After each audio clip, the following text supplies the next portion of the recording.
Hi friends, welcome to my channel. ఈరోజు మన ఛానల్లో సూజీ రవ్వతో కేక్ ఎలా తయారు చేసుకోవాలి ఈ వీడియోలో చూద్దామండి. ముందుగా ఒక బౌల్లోకి 1 కప్పు బొంబాయి రవ్వ, హాఫ్ కప్పు కన్నా కొంచెం ఎక్కువగా పంచదార, 1 కప్పు నిండా పాలు వేసుకొని బాగా మిక్స్ చేసుకోవాలండి.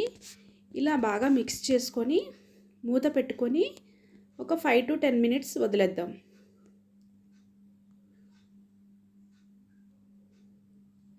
మూత తెరిచి చూస్తే పంచదార అంతా బాగా పాకంలాగా కరిగిపోతుందండి. ఇప్పుడు మనం ఈ కరిగిందంతా మిక్సీ పట్టుకుందామండి. ఒక మిక్సీ జార్లో వేసుకొని మొత్తం ఒక్కసారిగా మిక్సీ పట్టుకుందాం. ఇలా మిక్సీ పట్టుకున్న తర్వాత ఇందులోకి మనం హాఫ్ కప్పు దాకా custard powder, half cup milk powder,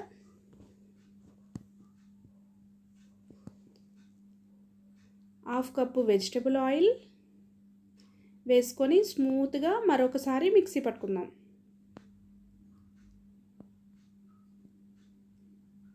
నేను చూపిస్తున్న విధంగా ఇలా మిక్సీ పట్టుకుంటే సరిపోతుందండి.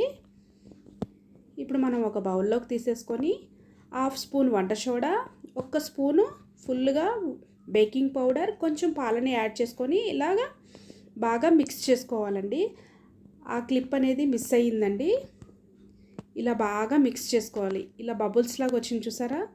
మనం ముందుగా అనేది బేకింగ్ పౌడర్ వేసుకోకూడదండి. బౌల్లోకి వేసుకున్నప్పుడు మాత్రమే వేసుకోవాలి. అప్పుడే కేక్ అనేది ఫ్లమ్మీగా వస్తుంది. ఇలా ఫ్రూటీని కూడా యాడ్ చేసుకొని బాగా మిక్స్ చేసుకున్న తర్వాత కేక్ బౌల్లోకి వేసుకోవాలండి. ఆయిల్ కానీ నెయ్యి కానీ అప్లై చేసుకొని మనం కలుపుకున్న మిశ్రమాన్ని అంతా కేక్ బౌల్లోకి వేసుకొని ఫ్రూటీని యాడ్ చేసుకొని ముందుగా మనం స్టీమ్ చేసుకున్న ఇడ్లీ పాత్రలో విసికేసుకొని ఒక 15 minutes స్టీమ్ చేసుకోవాలండి. ఇలా 15 minutes అయిన తర్వాత మూత తెరిచి మనం ముందుగా రెడీ చేసి పెట్టుకున్న కేక్ బ్యాటర్ని అందులో పెట్టుకొని 30 to 40 minutes వరకు కుక్ చేసుకుంటే లో ఫ్లేమ్లో. అంతేనండి, ఎంతో టేస్టీగా ఉండే సూజీ రవ్వతో కేక్ రెడీ అయినట్టే. చూసారా, చేతికి అస్సలు అంటుకోవట్లేదు.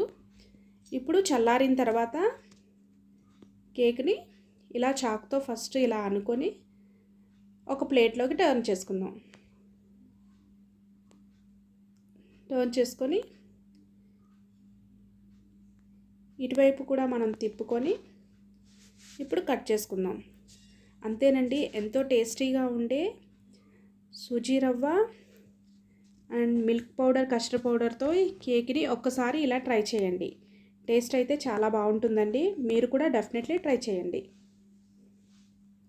ఈ కేక్ కనుక నచ్చినట్టయితే please like, share and subscribe చేసుకోండి. Thank you for watching.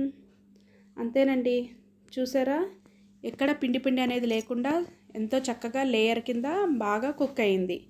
మీరు కూడా ఇలా ఒకసారి ట్రై చేయండి.